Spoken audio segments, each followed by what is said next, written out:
Welcome to the Great Detectives of Old Time Radio. From Boise, Idaho, this is your host, Adam Graham. If you have a comment, email it to me, box13@greatdetectives.net. Follow us on Twitter at Radio Detectives and check us out on Instagram. Instagram.com/Great Detectives. If you're enjoying the podcast, please follow us using your favorite podcast software. I do want to encourage you, if you've not already, to check out my ebooks, All I Needed to Know I Learned from Columbo, and All I Needed to Know I Learned from Dragnet. Each examine the careers and history of 7 fictional policemen and detectives and life lessons that can be learned from them. They are available for purchase at audible.com or the Apple Store as audiobooks, and also wherever fine ebooks are sold. But now it is time for us to get into this week's episode of Mr. Chameleon. The original air date, August 31st, 1949, and the title is The Mistreated Wife Murder Case. Next, Mr. Chameleon and the Mistreated Wife Murder Case.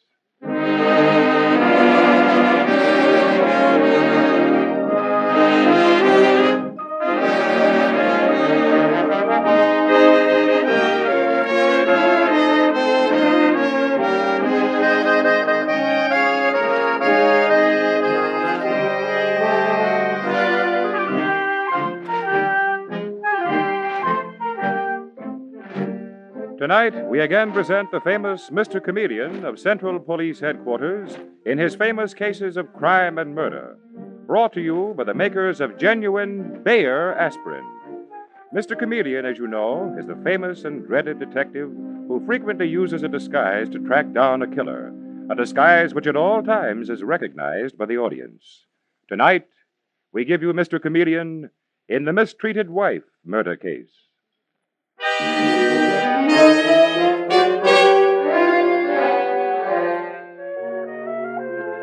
In the McIntyre home in the East 60s, there is absolute quiet as the clock in the hall strikes 11. But Harold McIntyre is not asleep in the luxurious room which he shares with his wife, Isabel. Instead, he lies there watching her bed, until suddenly her shadowy figure rises and starts toward the door, whereupon he cries out angrily, "Isabel, come back here. Where are you going? Answer me, where are you going? You can hear me, you're not asleep. You can't fool me any longer with this sleepwalking act. You're not sleepwalking. I know perfectly well what you're up to. Isabel, will you answer me, or must I slap your face again? Because I will.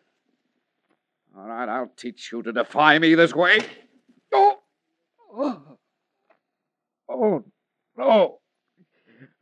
What did you do? I've been stabbed. Isabel, help me.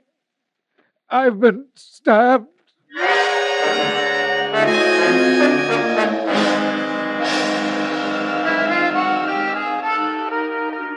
And not much later, we find Mr. Chameleon, the astute and dreaded detective, kneeling beside Harold McIntyre's still body.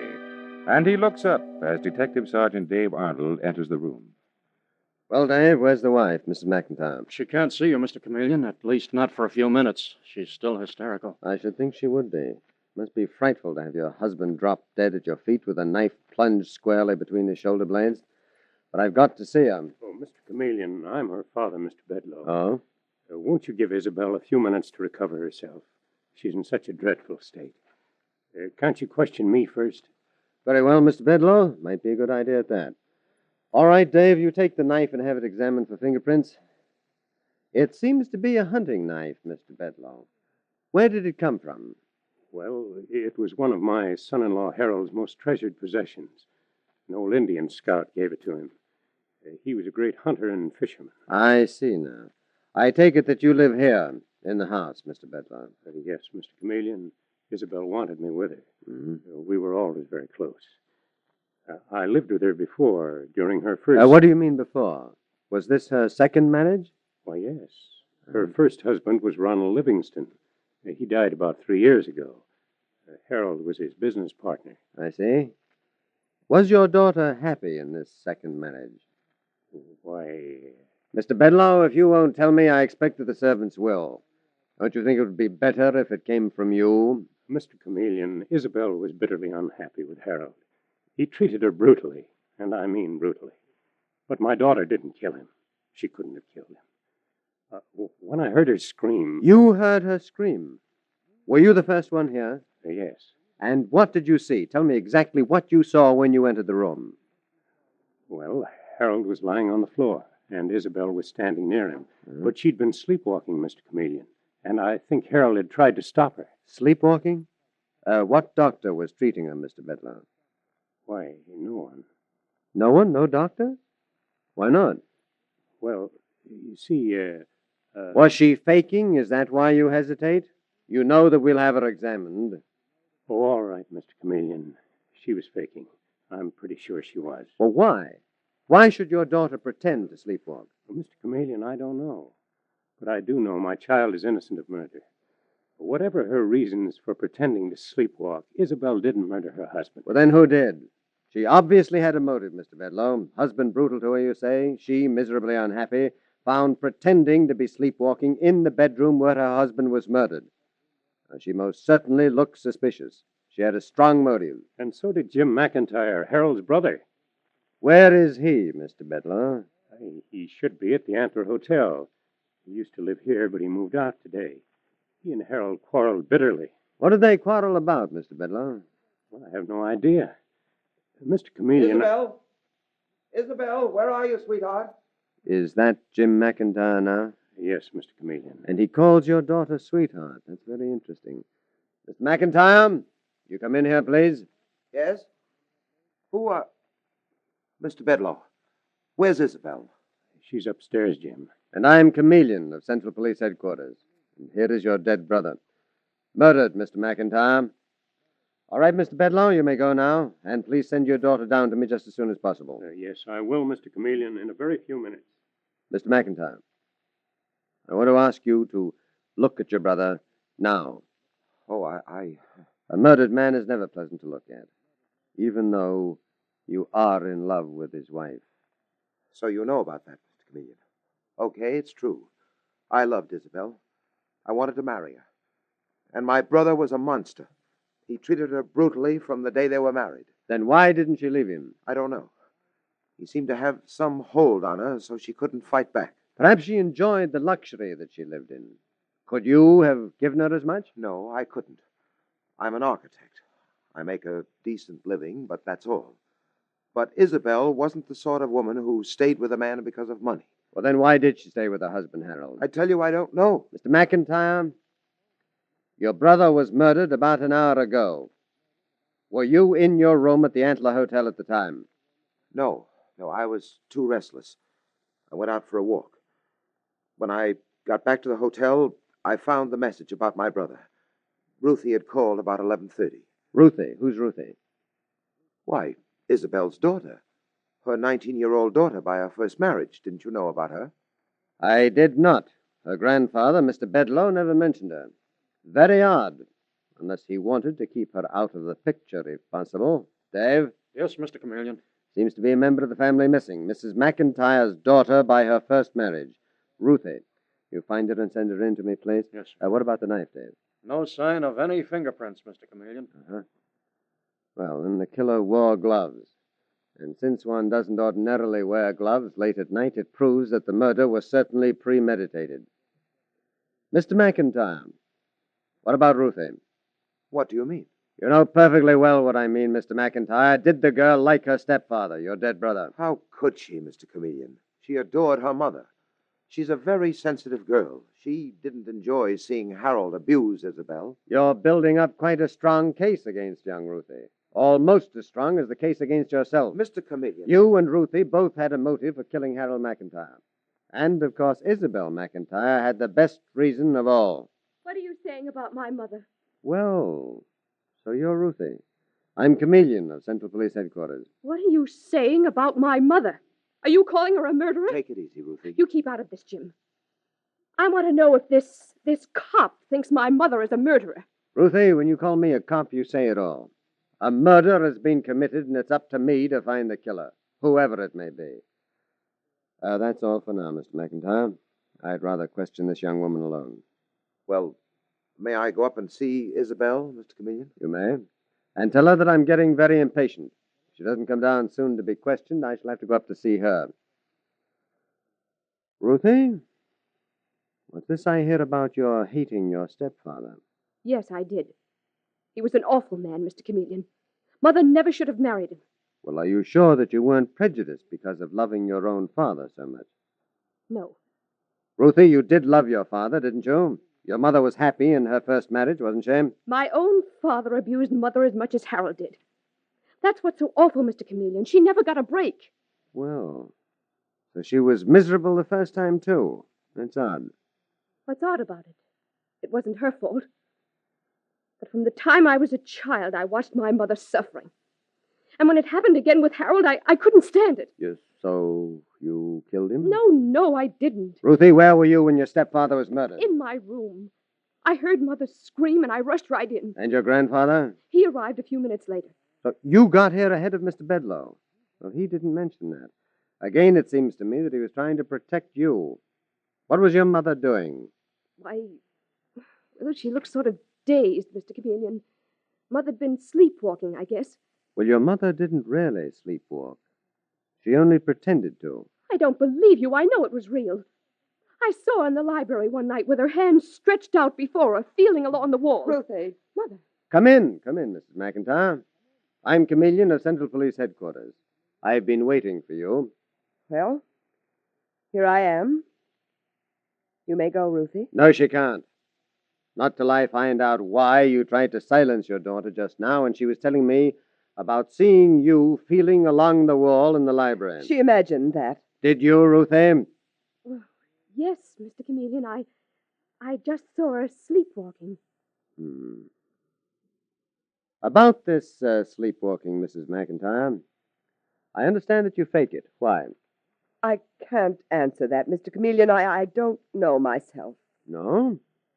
Well, then, let me give you two good reasons why you might have pretended to be a sleepwalker.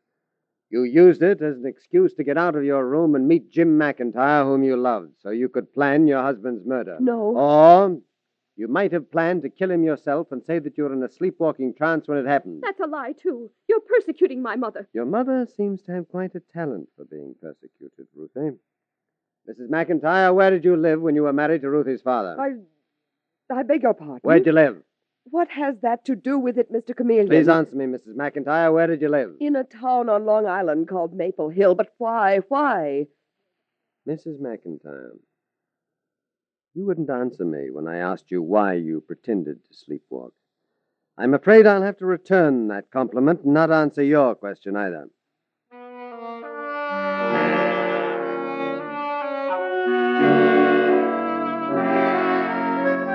And a short time later, in Mr. Chameleon's office at Central Police Headquarters, Mr. Chameleon is gazing at the motto which hangs above his desk. And Detective Sergeant Dave Arnold says to him, What's the matter, Mr. Chameleon? You seem kind of low this morning. No, not hello, Dave. I was looking at that motto, the innocent must be protected, the guilty must be punished, thinking how difficult it was sometimes to separate the guilty from the innocent. Huh, and how? Everyone connected with the McIntyre murder looks guilty. That fake sleepwalking act. I'm sure that Mrs. McIntyre used it to cover something else. If I only knew what that something was, Dave, Hello? Mr. Chameleon? Yes? This is Police Chief Barker from Maple Hill, Long Island. I got your telegram this morning. Good. Can you give me any information, Chief, about Isabel McIntyre? Isabel Livingston, she was then. Sure can. She and her husband used to fight like cats and dogs. But she was a nice little thing. Neighbors felt sorry for her. Well, did you know Harold McIntyre, her husband's partner, who became her second husband? He's the man who was murdered last night. I knew Jim McIntyre better. You know how a small town is. Everybody thought she'd married Jim after her husband was shot. Shot? Isabel McIntyre's first husband was shot? Yeah, Mr. Chameleon. He was cleaning his gun. He was a great hunter. Of course, the circumstances were funny. The bullet didn't go in quite right, but that was the story. He was cleaning his gun. Thank you, Chief. Now, I think maybe I know why Isabel McIntyre pretended she was a sleepwalker.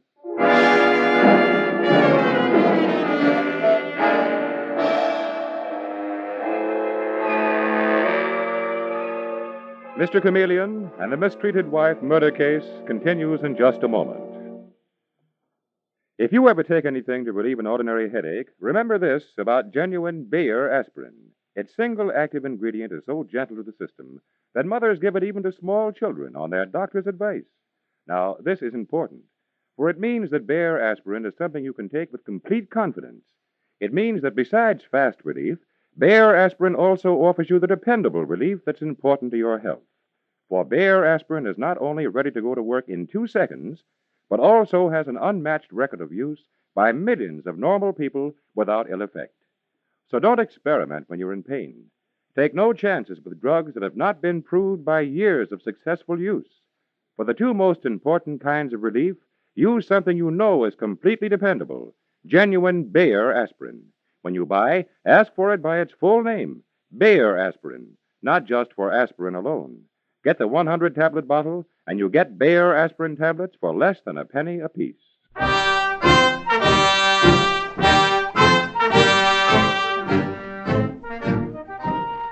And now, back to Mr. Chameleon and the mistreated wife murder case.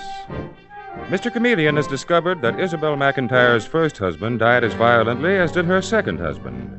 And we find him now in the library of the McIntyre home, saying to Isabel, You say that your first husband's death was an accident, Mrs. McIntyre, that he shot himself while he was cleaning his gun.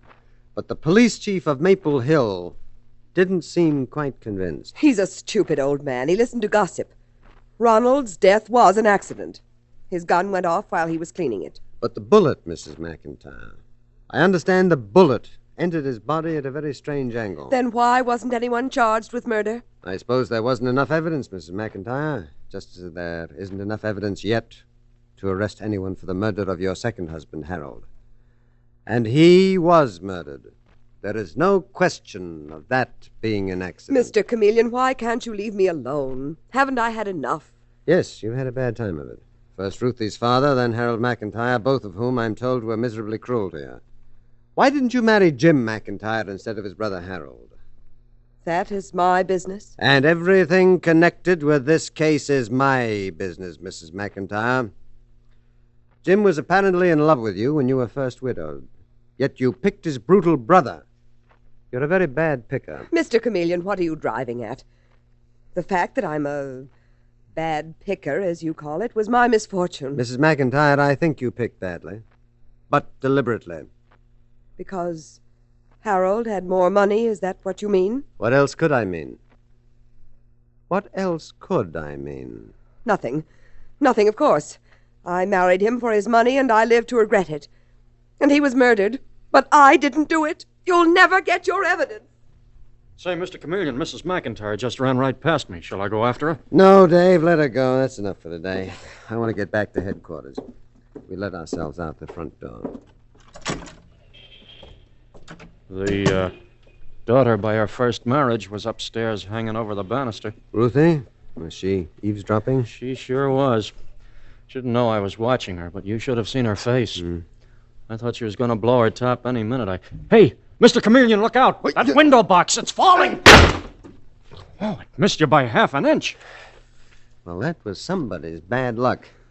It fell from the second story. Come along, Dave. We're going back in the house. What do you mean? You don't think it was an accident? Certainly. The same sort of accident that killed Isabel's first husband.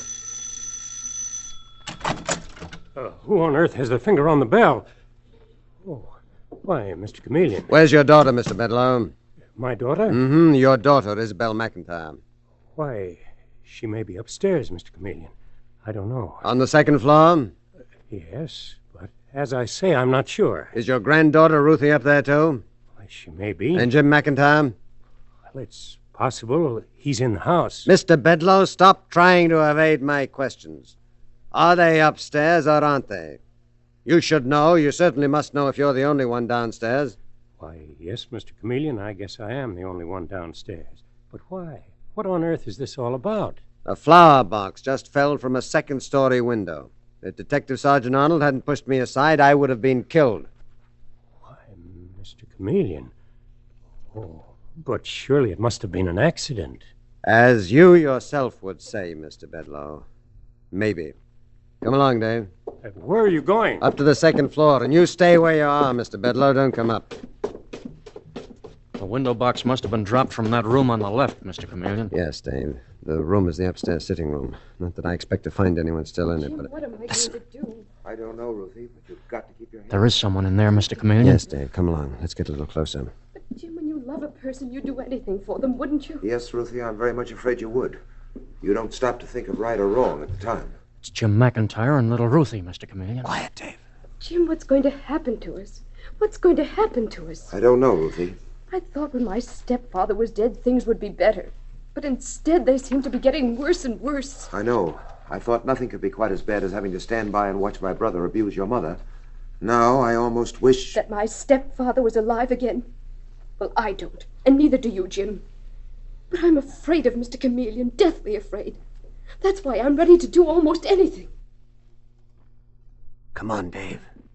That's enough. Let's go back downstairs. But aren't you going to question them, Mr. Chameleon? What answers would I get that would be half as revealing as what we just overheard? Ruthie McIntyre said she was so afraid of you that she'd do almost anything. She meant even kill you. She must have dropped that window box and tried to hit you. Well, on the other hand, why did Ruthie and Jim McIntyre stay in that room? They knew that I'd be up there to investigate. Why didn't they clear out? Oh, here's Mr. Bedlow. Oh, well, Mr. Chameleon? I didn't talk to anyone, Mr. Bedlow. You didn't? I decided the time for talking was past. The time for action is here. Oh, what do you mean by that? You'll find out soon enough. Meanwhile, your granddaughter Ruthie is upstairs, and Jim McIntyre, and possibly your daughter Isabel. Will you just go up and tell them that I am still alive? But, Mr. Chameleon, I still insist it must have been an accident. Mr. Bedlow, that window box is much too heavy to have toppled over all by itself. Good day. Come along, Dave. Mr. Chameleon, were you just talking, or did you really mean it when you said the time for action is here? No, I mean it, Dave. The piece is beginning to fit together. And late tonight, I'm going into that house to find the final piece. You're going in there in disguise? But why late at night? Well, what sort of a person enters a house late at night, Dave? A burglar. I'm going in there disguised as a burglar. Possibly the first time in criminal history that a burglar has solved a murder.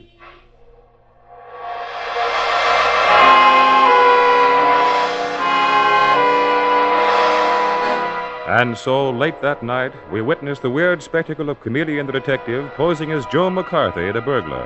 And with the assistance of Dave Arnold, he is busy jimmying a window of the McIntyre house, and he is saying to Dave, This window opens into the dining room, Dave. Let me turn on my flashlight. Yes, that's the dining room. And once we get in... If we get in. No, we will. There goes the window right now.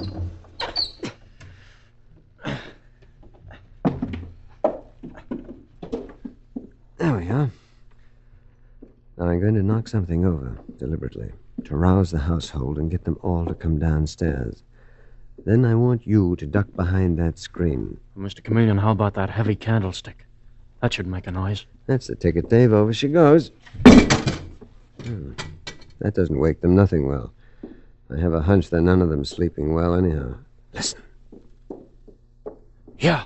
Footsteps upstairs, yes. Who's down there? Well, well, so Jim McIntyre is back in his brother's house. I thought so. Who's there? Answer me. What is it, Jim? Someone's in the house, Ruthie. Come downstairs with me. I'll go too, Jim. Then stay behind us, Isabel. Well, this is going to be interesting, Dave. Very interesting. Get behind that screen. Have your gun handy. You bet, Mr. Chameleon. From here on in, I'm Joe McCarthy, the burglar. Who's in here? Ruthie, switch on the light. You, whoever you are, put your hands up. I've got a gun here and I'll shoot. Don't do that, boss. I got my hands up. I can't get 'em any higher. Who are you and what are you doing here? My name is McCarthy, ma'am. Joe McCarthy. And he's obviously a burglar. Shall I call the police, Jim? Yes, go ahead, Ruthie. What's the matter? What's happening, Isabel? It's a burglar, Father, and Ruthie's going to call the police. Only I wouldn't if I was her. I wouldn't call the police. Not unless you're looking for trouble, Mrs. McIntyre. What? I know your name is McIntyre. I read about you in the papers. Your husband was murdered last night, wasn't he? And that ain't all. What are you talking about? I was going through the sideboard here looking for silver. I found a hidden drawer. I touched the spring by mistake. And in it I found something that you wouldn't want the police to see. He's lying, Isabel. That burglar's lying. No. Oh, Jim, I'm afraid he isn't. What did you find, Mr. McCarthy, Joe McCarthy. You know what I found. Give it to me. No, Mrs. McIntyre. If I handed it over, you might kill me, too. Isabel. It's all right, Father. Don't be afraid. I'll handle this. Give me that piece of paper. No. You see, I read it. It's a confession of murder. The murder of a guy named Ronald Livingston. He was your first husband, wasn't he? No, you can't do this to my Drop that knife, Mr. Bedloe. Dave! I've got him covered, Mr. Jim Chameleon. McIntyre, your gun quick or I'll kill you. Mr. Chameleon. You're Mr. Chameleon. Yes, Isabel McIntyre, not Joe McCarthy, the burglar. And I found the confession hidden in this drawer. Oh, no. You gave me the clue, and I put two and two together. I've suspected for some time that your pretended sleepwalking was a clever act, simply an excuse for searching this house. I presume that you married the victim, Harold McIntyre, because he had this confession about the murder of your first husband, and he used it to force you to marry him and then make you stay with him. Mr. Chameleon. So you see, Jim McIntyre, not only your brother Harold was murdered, but Isabel's first husband, too. This is horrible. Horrible. But Isabel didn't do it, so don't turn away from her, Jim. My daughter Isabel didn't murder either Harold or Arnold. I thought you'd say that, Mr. Bedloe. Because you murdered them both, didn't you? You murdered the first husband because he abused your daughter. And Harold McIntyre found out about it. Yes. Yes, he came in just after it happened. I was hysterical. He convinced me that Isabel might be suspected, and so I wrote a confession. He kept it. He used it for his own purposes. He mistreated her. I watched. Something snapped, and I killed him, too. And your daughter knew about the confession, didn't you, Isabel? You wanted to destroy it to set your father free. Yes. Yes, she was looking for it all the time, even at night when she pretended to be walking in her sleep. And it was you, too, Mr. Bedloe, who tried to drop the flower box on me from the upstairs window. I noticed that you were breathing rather heavily when you opened the front door, as though you'd run downstairs. The others stayed upstairs because they had nothing to do with it. Only you wanted to be found on the first floor. Yes, Mr. Chameleon, I confess to everything. Oh, Father, you shouldn't have. No, you're wrong, Isabel. Your father should have confessed long ago. It would have saved you all a lot of misery. Yes, that's true, Mr. Chameleon. Oh, I'm relieved that it's over with. I'll almost welcome my punishment. I know, Mr. Bedloe. You can't cheat justice. If you do, your self-punishment is far greater than any punishment the law might impose on you.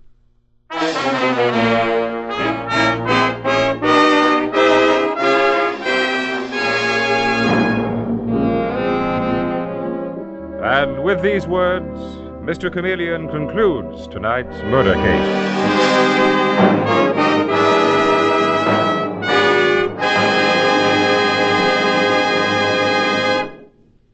It's only natural that when you have an ordinary headache, you want fast relief. And to find out how quickly Bayer aspirin is ready to go to work, all you need do is test it in a glass of water. What happens to a Bayer aspirin tablet in the glass also happens in your stomach. And the speed with which it disintegrates indicates the speed with which it's ready to go to work. When you make this test, you'll see that Bayer aspirin tablets start disintegrating almost instantly, are actually ready to go to work in 2 seconds. Hence, they provide remarkably fast relief. So when you need something to relieve pain, be sure of how quickly it will act. Be sure with Bayer aspirin. When you buy, ask for Bayer aspirin, not just for aspirin alone. Get the 100-tablet bottle, and you get Bayer aspirin tablets for less than a penny apiece.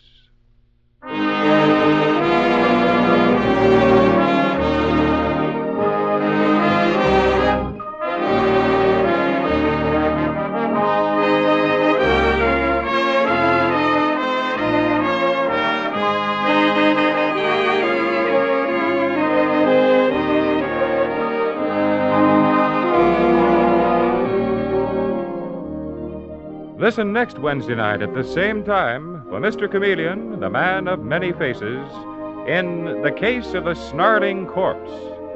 The part of Mr. Chameleon is played by Karl Swenson, with dialogue by Marie Baumer, from the original story by Frank and Ann Hummert. Music directed by Victor Arden. Your announcer is Warren Sweeney.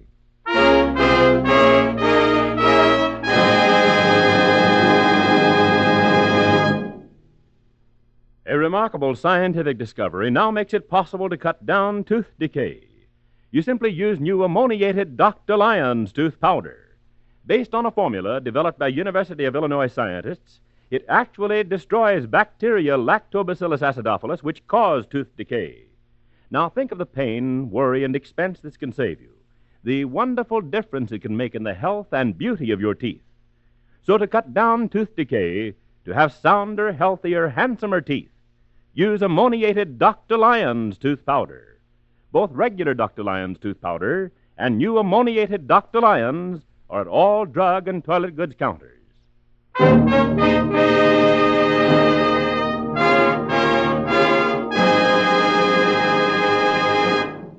Listen for Mr. Chameleon in The Case of the Snarling Corpse next Wednesday night at this time. This is CBS, the Columbia Broadcasting System.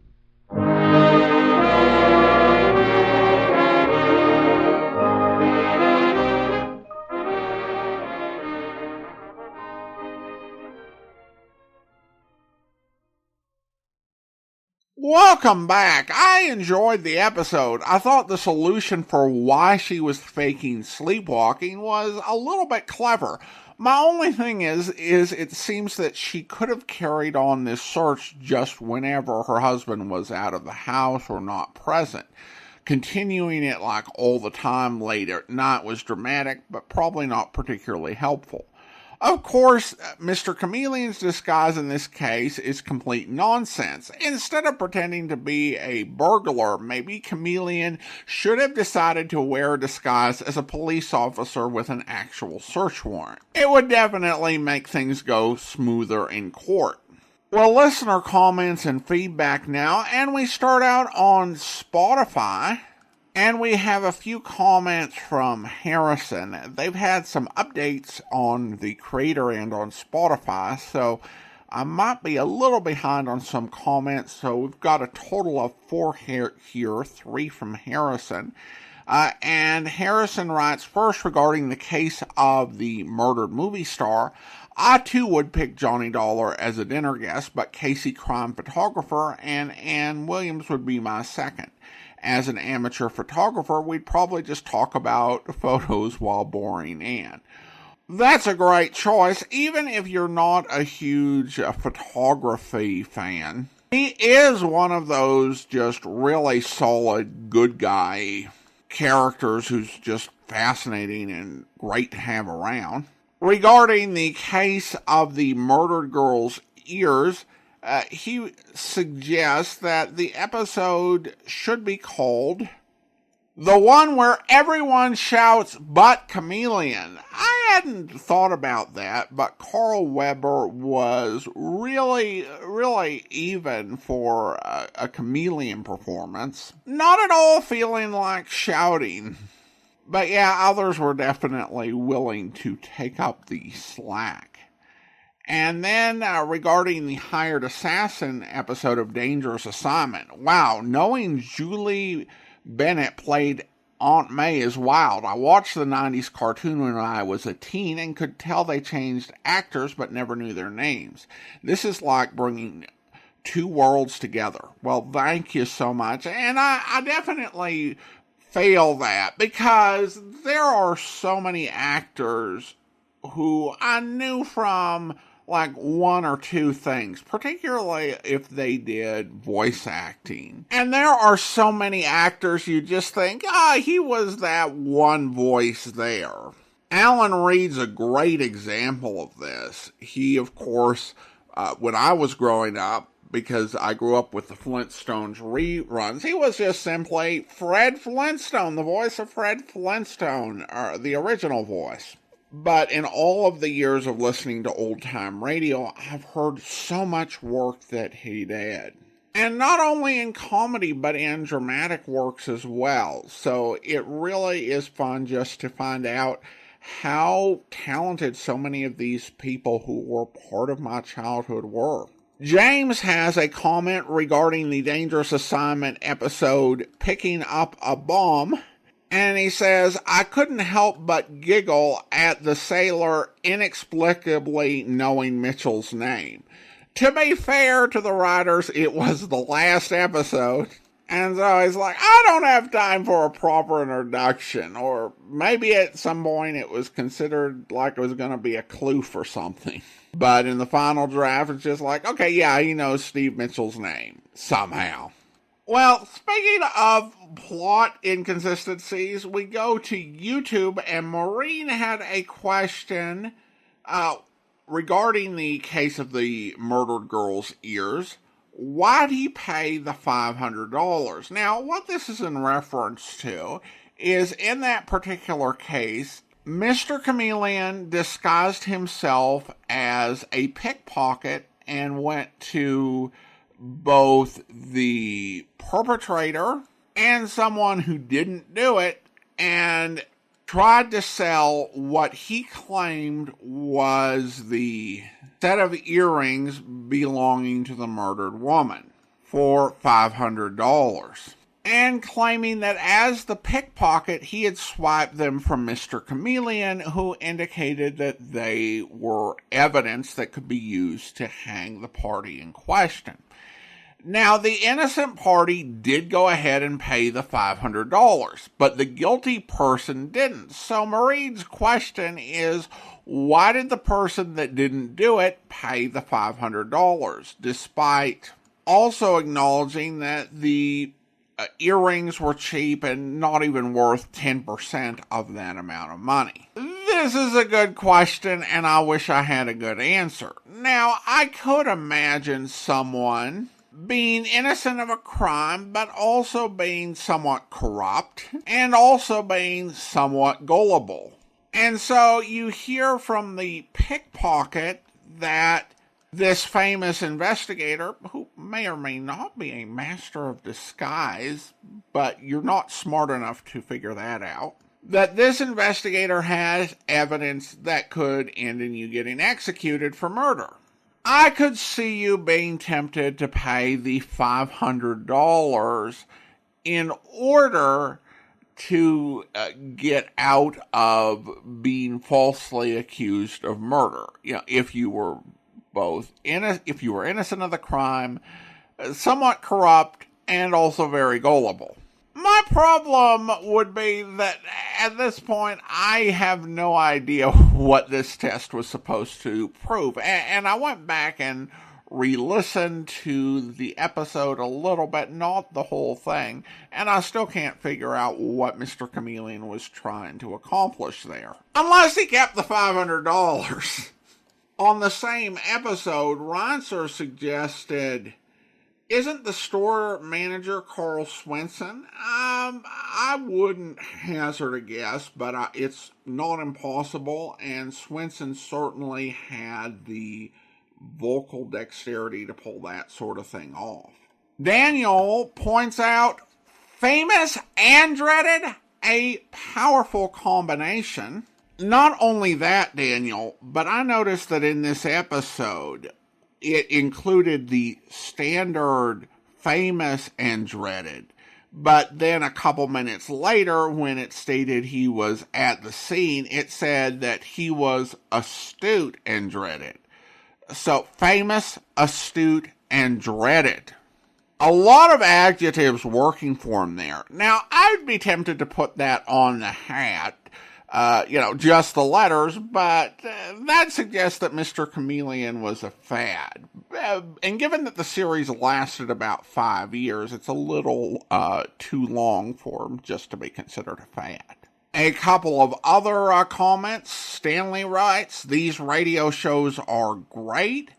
And Jacqueline says, it's a delight to find your channel. Well, thank you so much. I appreciate your kind comments. Now it's time to thank our Patreon supporter of the day. And I want to go ahead and thank Lauren. Lauren has been a Patreon supporter since September of 2021. Currently supporting the podcast at the Master Detective level of $15 or more per month. Thank you so much for your support, Lauren. And that will actually do it for today. If you're enjoying the podcast, please follow us using your favorite podcast software. And be sure to rate and review the podcast wherever you download it from. We'll be back in 2 weeks with another episode of Mr. Chameleon. Next week, stand by for an encore presentation. But we'll be back tomorrow with yours truly, Johnny Dollar, where... Well, it is he who keeps things locked so tightly when he is working, unnecessarily so. But then genius is permitted his idiosyncrasies, huh? Harry Branson seems to think you two may be working on something to do with guided missiles. Very perceptive man. But that is something we must not speak about. Now, why have you come here, Mr. Dollar? Well, like I said, just a routine checkup. We usually do this when a sizable policy has changed. Oh, there is something unusual about two men working together on important things, ensuring in each other's favor? Well, no. But when his daughter perhaps objects... You know Dr. Merrill's daughter? Oh, I know about her and about her unfortunate marriage to that day laborer. Nothing wrong with day labor, Professor? Yeah, but one who waits for a great man like the doctor to die so that he can get his hands on the insurance money.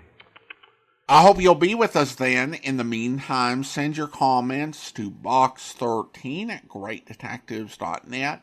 Follow us on Twitter at Radio Detectives, and check us out on Instagram, instagram.com/greatdetectives.